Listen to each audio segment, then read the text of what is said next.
Bom dia, a paz de nosso Senhor Jesus Cristo esteja no seu lar e no seu coração.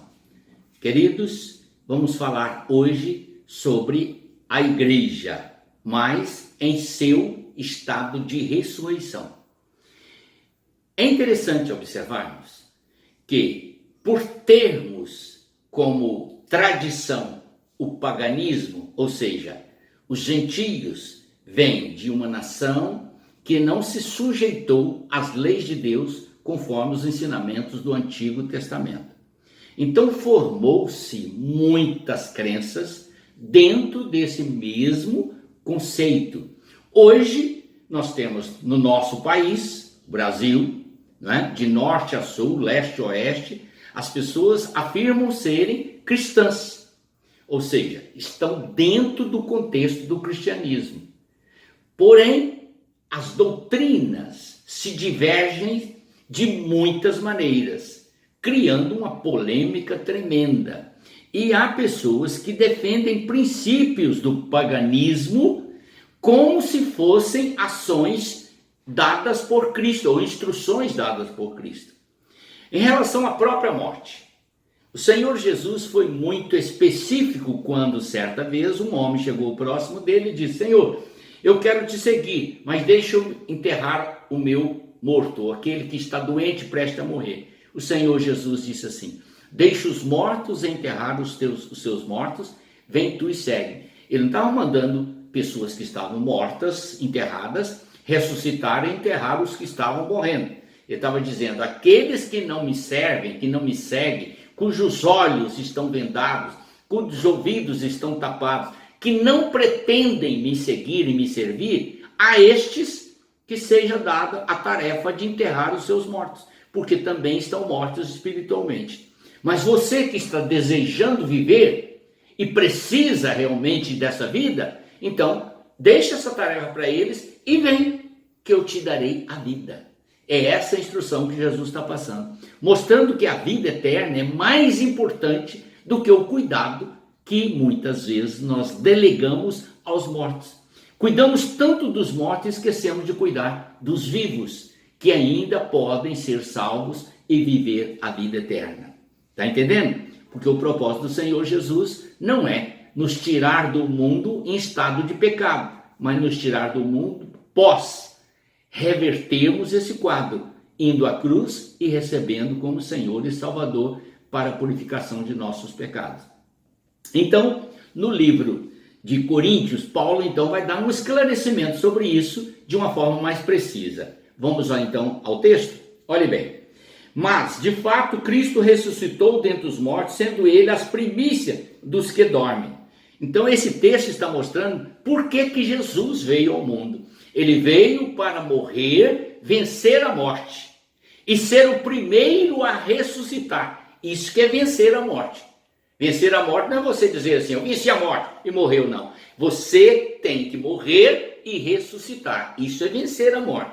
E Cristo é o primeiro dos mortos na terra que fez isso. O único que ressuscitou para a eternidade até agora. Ninguém mais ressuscitou para a eternidade. Lázaro ressuscitou, mas morreu outras vezes. E outras pessoas ressuscitaram, mas também morreram. Ainda aguardam a ressurreição. Agora ele está dizendo aqui que Cristo é o único que ressuscitou. Ninguém mais. Nem Maria, nem Pedro, nem João, nem Paulo, nem mais ninguém. Somente Jesus. Capítulo 15 de 1 Coríntios. E ainda ele vai dizer esta expressão. Verso 35 diz assim: mas alguém dirá: como ressuscitam os mortos? Em que corpo vem? Aqui é uma dúvida. Como que vai ressuscitar um morto? Ele vai vir com o mesmo corpo dele ou vai vir em outro corpo? Esta é a pergunta. E Paulo, então, é muito claro. Se você ler o restante do versículo aqui, você vai entender. Mas eu vou pular um pouquinho, só para me pegar a essência do texto. Tá bem? Então, nós vamos agora para o verso 42, onde temos essa escritura. Pois assim também é a ressurreição do morto.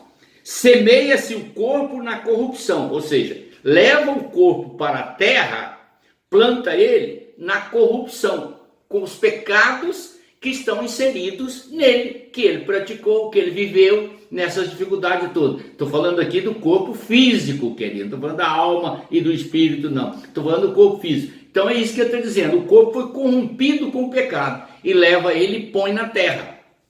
Aí ele vai completar, ó, ressuscita na incorrupção.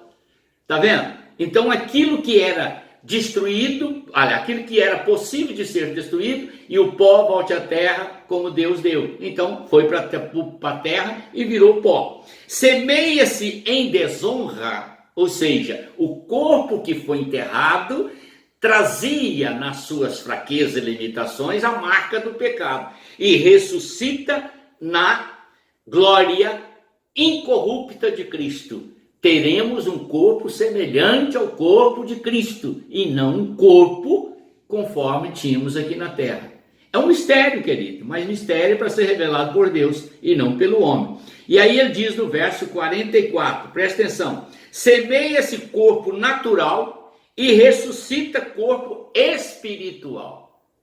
Se nós vamos viver com Cristo, lógico e evidente que não vamos ter um corpo carnal, nós vamos ter um corpo espiritual. Tá vendo? A carne não herda a vida eterna, só o espírito. E ele diz assim: se há corpo natural, também há corpo espiritual. E aí, no verso 50, ele vai nos falar dessa maneira: isto afirma, irmão, que a carne e o sangue não podem herdar o reino de Deus, nem a corrupção herdar a incorrupção. Verso 50. No verso 51 e 52, ele completa esta informação, mas depois você pode pegar esse capítulo aqui e ler todo, capítulo 15 de 1 Coríntios. Olha bem: eis que eu vos digo um mistério revelado por Deus, que nenhum ser humano tem capacidade de ir lá se não for pelo Espírito Santo. Nem todos dormiremos, mas transformados seremos todos. Ninguém pode ir para o céu com o corpo que tem. Viu? Num momento, num abrir e fechar de olhos, ao ressoar da última trombeta, a trombeta soará, os mortos que estavam mortos ressuscitarão primeiro, incorruptíveis. Não é o corpo físico, é o corpo espiritual que Cristo vai fazer. E nós seremos transformados para viver eternamente com Jesus. Então, querido, aquele corpo que é jogado lá na sepultura, já era, virou pó.